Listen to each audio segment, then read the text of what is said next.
¿Qué tal? Bienvenidos a una entrevista más en Mujer Ejecutiva. El día de hoy tenemos a una invitada súper especial.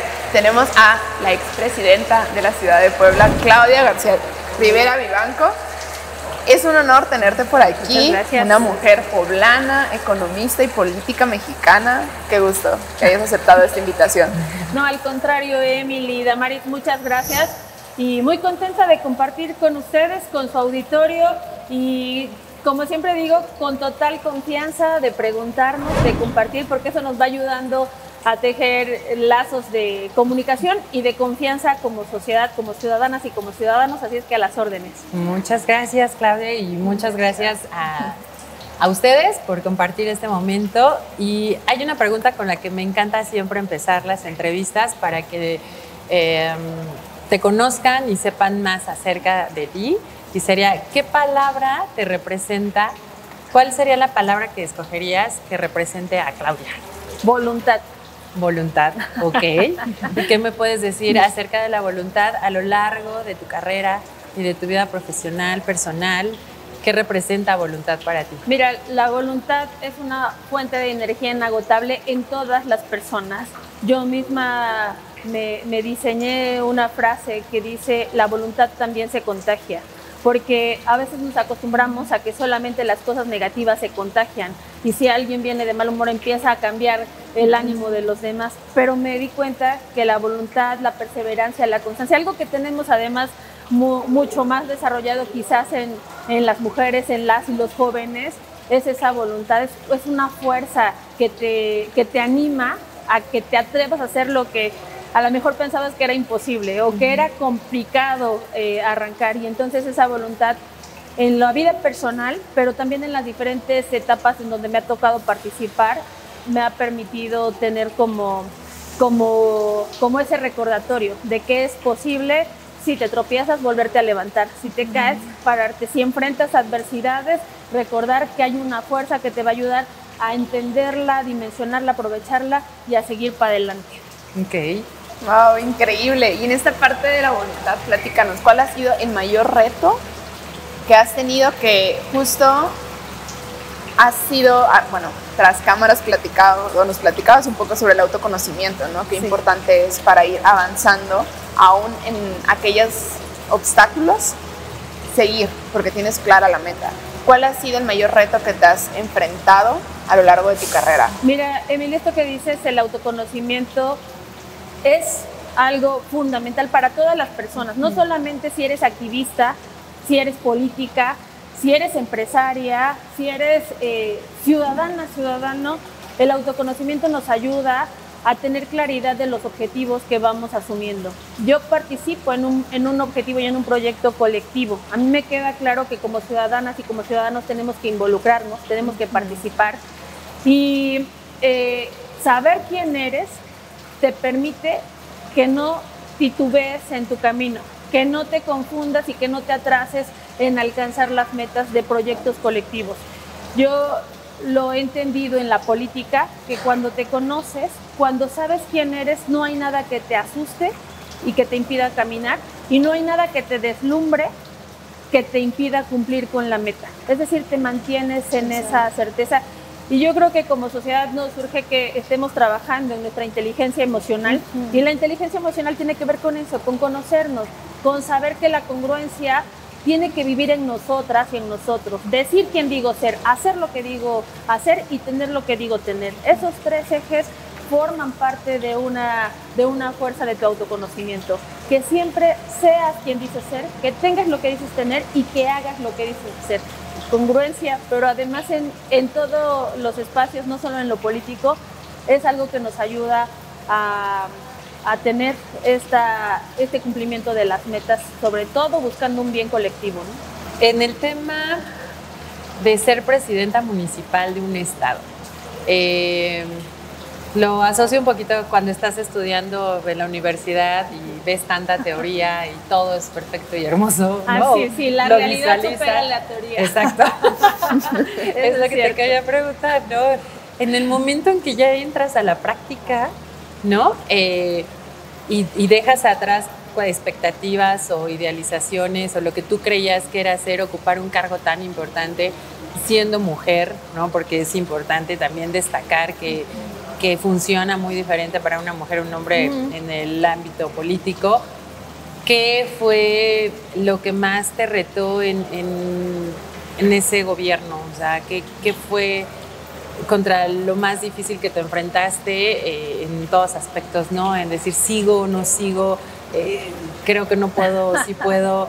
O sea, ¿qué fue y qué te motivó, ¿no? A no desistir y a tener fuerza y persistencia hasta el final del camino, ¿no? Porque implica muchas horas de trabajo, de dedicación, ¿no? Eso sí, muchas horas de trabajo y de dedicación, sobre todo porque debes comprender todo lo que hay. Es cierto, cualquier teoría queda superada en la realidad, ya en la práctica. Yo llego como presidenta municipal viniendo del activismo social, me he enfocado prácticamente en derechos humanos y derechos de las mujeres, y eso me permite integrarme al movimiento de regeneración nacional como fundadora de ese gran movimiento y después lo que será partido. Pero en este formato me da la oportunidad ese movimiento de levantar la mano y de participar en el proceso de selección ahora para ser candidata. No era algo que buscara, también se lo sé de decir con total franqueza. Luego me preguntan, oye, ¿y tú buscabas, te imaginabas ser presidenta? No, ¿qué tenía yo claro? Que tenía que involucrarme en lo que pasa en mi país, en lo que pasaba en mi estado, en mi ciudad, y ser de utilidad para mi sociedad. Y eso te va abriendo también otras oportunidades, otros caminos, y también te va llenando de experiencias que después la responsabilidad te encuentra y te dice, a ver, ya te fogueaste en esta área, ya te fogueaste en esta otra, ahora comparte ese conocimiento, comparte esas estrategias. Así lo entiendo, porque cuando ya asumí como presidenta municipal, me toca ser la presidenta municipal más votada de toda la historia en la ciudad de Puebla. Claro, la ola del presidente Andrés Manuel López Obrador, pero también hubo un voto muy particular aquí en la ciudad porque tuve mayor votación que los candidatos, el candidato y la candidata a la gubernatura. Y entonces empezamos a construir las estrategias y el proyecto de lo que iba a ser los ejes de gobierno, basados en 5: persona, planeta, paz, prosperidad y alianza, que además se alineaban con el proyecto de nación, pero con los objetivos del desarrollo sostenible. Y 3 ejes transversales: combatir la corrupción, equidad e igualdad de género, es decir, necesitábamos transversalizar porque había ahora que echar esfuerzos para revertir esos rezagos históricos de la participación de las mujeres. Y el tercero, que tenía que ver con la infancia y la adolescencia, con la intención de dejar de ver a la gente joven como el futuro y reconocerlas como el presente, ¿no? Y cómo nos vamos involucrando como ciudadanos y ciudadanas sin importar nuestras edades. Entro como presidenta municipal y el reto es primero esta barrera social de que, ay, pero es mujer y está muy joven, ¿no? ¿Y qué experiencia tienen las mujeres? Porque además no han estado en esos espacios, en esos puestos de poder. Y era cierto, porque llevamos toda una lucha para ir ganando los lugares en la representación popular, ¿no? Desde que se reforma la Constitución en 1917, no entra ahí nuestro derecho para votar y ser votadas como mujeres, ¿no? Aunque había grupos, aunque veníamos de una revolución democrática, ¿no? El primer ejercicio fuerte en la democracia de nuestro país, y no cupimos en esa Constitución, se tuvo que seguir luchando hasta 1953, pero fíjate cuántas décadas. Y a veces uno diría, oigan, pero es que las mujeres, y nos ponen otras trabas, ¿no? En la política, pero en lo empresarial también, en lo académico, en lo deportivo. Hubo mucho tiempo que algunos deportes eran exclusivos de hombres. Hoy sabemos que todas y todos podemos realizar esas actividades. Y en la política igual, pero de 1917 a 1953, y después de ahí no fue suficiente. Se tuvo que hacer una ley de paridad hasta 2014. Ve, ya casi 100 años. Sí. ¿No? Para que pudiéramos entonces las mujeres ser consideradas en igualdad de condiciones y de proporciones en los espacios de representación popular. Y aún así no ha sido suficiente, la mayoría siguen siendo hombres, y te enfrentas entonces a estas resistencias de ¿y estaremos preparados para ser gobernados por una mujer? Cuando esa ha sido una pregunta que jamás nos hicimos como sociedad cuando los hombres gobernaban o cuando los hombres han gobernado. Entonces esas barreras las tenemos que quitar. Y en la función pública, ya como presidenta, pues ese se convierte en uno de los retos al inicio. Y después ya ir entendiendo y administrando una ciudad de casi 2 millones de habitantes.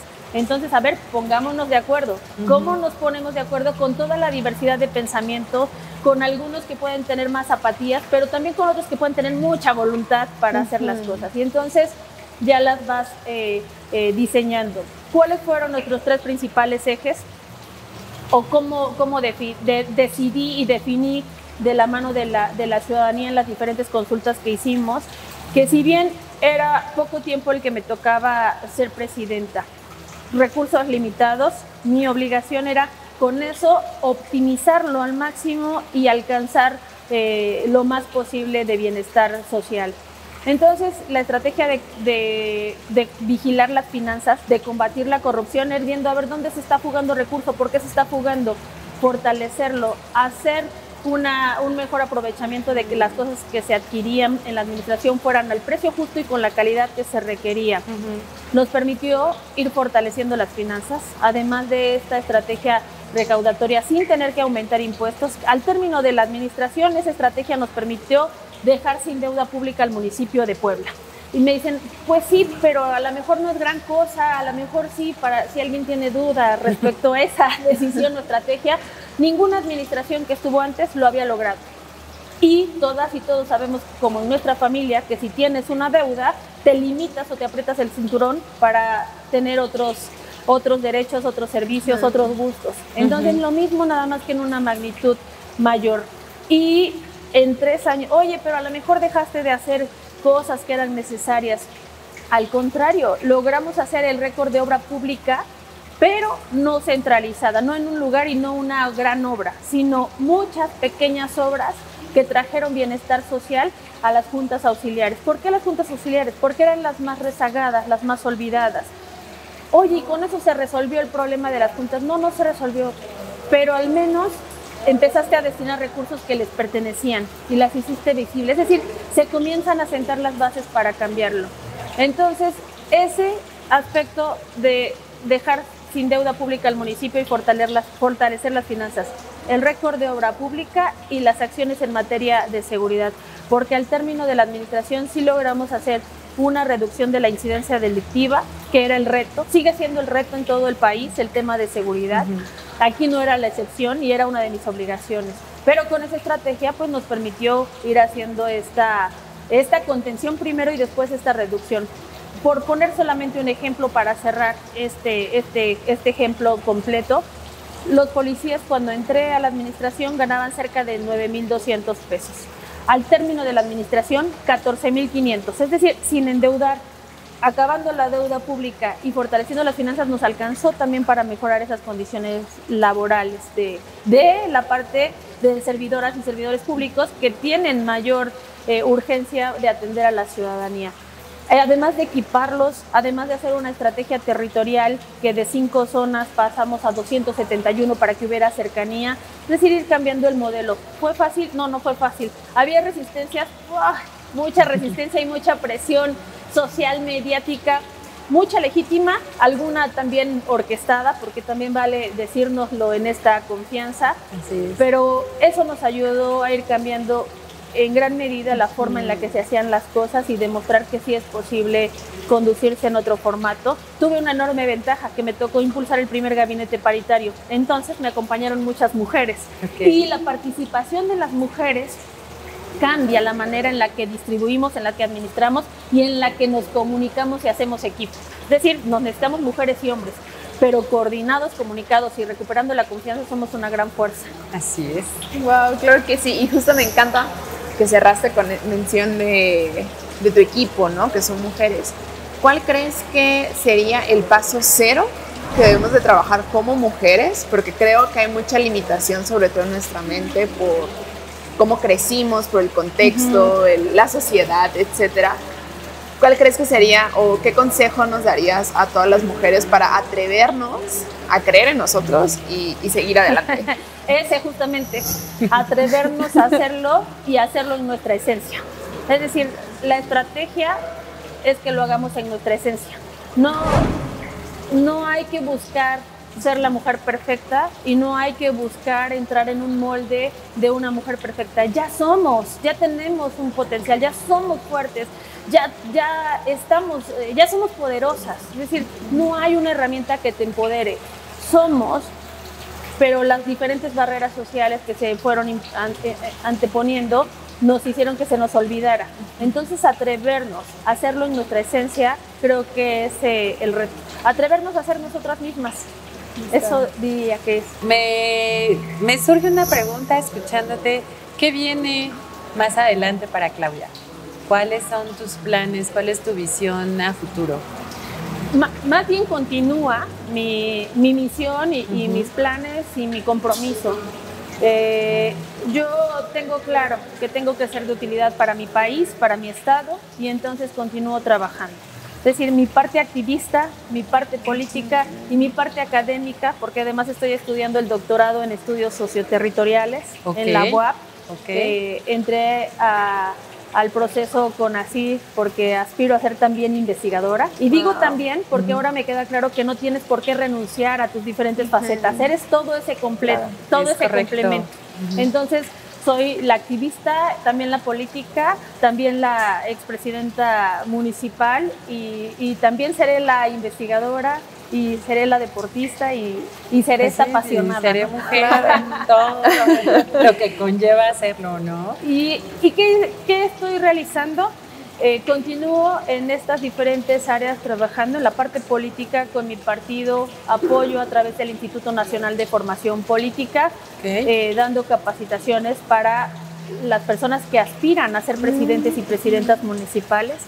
¿Por qué razón? Porque el partido Morena, que está todavía en consolidación, en formación, es un partido que es de puertas abiertas. Es decir, han llegado de otras corrientes políticas, de otras ideologías, pero es importante que tengan claridad cuáles son los objetivos que tiene este proyecto, ¿no?, que representa la Cuarta Transformación. Y entonces son bienvenidas y bienvenidos las personas que quieran sumarse a este proyecto político, pero tienen la obligación de tener claridad los proyectos, las metas, los ejes rectores, los principios que rige el proyecto de transformación, porque no se valen medias tintas, no se vale titubear o no cumplir con lo que vamos ofreciendo en la palabra y en la acción con la sociedad. Entonces estoy apoyando en esa vía, estoy recorriendo todo el estado, ya recorrí los 217 municipios, ya inicié la segunda vuelta de los 217 municipios, porque estoy elaborando diagnóstico, el diagnóstico de la situación que guardan los municipios por región, para tener el particular de todo el estado. A nivel nacional ya se iniciaron también las consultas para elaborar el proyecto de Nación 2024-2030, y lo que se siente en Puebla, lo que se vive en Puebla, también se tiene que colocar a consideración. Tengo que ser muy sincera con ustedes y también con el auditorio, porque es cierto, aunque inició la transformación en 2018, no ha llegado a todos los municipios. Estoy recorriendo el estado y es difícil, ¿no? Ver, duele, te inconforma, pero también pues tenemos que dar la cara. Hay lugares en nuestro estado donde no se ha podido iniciar ni siquiera esa transformación, donde todavía se observan esos rezagos, y ahí es donde entra también nuestra obligación de seguir trabajando. Es decir, tenemos que ver cómo vamos a redoblar o triplicar el esfuerzo para alcanzar esas metas.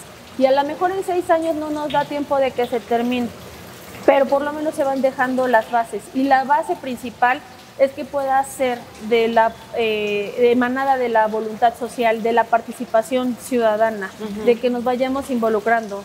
Hasta la parte que nos inconforma es necesaria escucharla y conocerla, porque eso nos permite también decir, ay, acá algo no está ocurriendo como tiene que ser.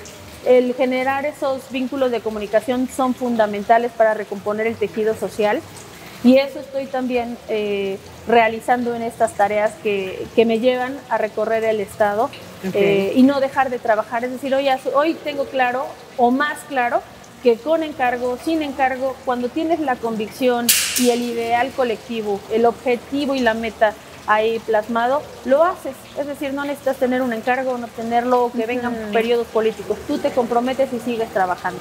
Es correcto. Claro.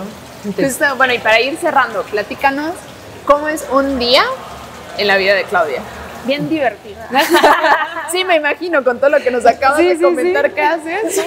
Bueno, bien divertido en el sentido de que se tiene que disfrutar. Si no disfrutas las cosas, si no disfrutamos la vida, si no nos damos la oportunidad de recordarnos que es importante respirar profundo y decir, ay, o sea, hay días que son difíciles. Como presidente tenía yo días difíciles y tenía yo días mucho más difíciles, ¿no? Uno diría, no, pues a lo mejor la llevaste muy fácil. No, me tocó romper muchos moldes de la política tradicional. Me tocó oponerme a una imposición de perfiles que eran nocivos para nuestra seguridad en el Estado y en la ciudad. Y eso me llevó a una confrontación que todas y todos supimos. Es importante recordarla para mí porque, aunque no fue fácil, yo tenía que cumplir con un deber, es decir, mantenerme con esa firmeza, no permitirme la imposición de estos perfiles que meses después se daría a conocer que efectivamente no eran correctos y que estaban siendo investigados o con órdenes de aprehensión. Eso me provocó un ataque mediático y también un ataque jurídico por parte del exgobernador, eso también es cierto. Yo lamento mucho porque, aunque fue un compañero que estuvo dentro de Morena, no representó completamente los perfiles o los ideales del proyecto que encabeza Morena. Yo lamento que se hayan dado estos desatinos en persecución con empresarios, con otros grupos, porque eso no es Morena. Y también lo tengo que decir porque si no nos atreviéramos a hablar de eso, pues no estaría yo siendo congruente con lo que estamos buscando transformar, que es hablarnos con esa transparencia. Y bueno, los días se vuelven así, ¿ves? Tienen sus altibajos volviendo a ese momento. Y lo citaba porque a veces te toca enfrentar situaciones que son difíciles, que son complejas, pero también hay otras que te inspiran y te motivan.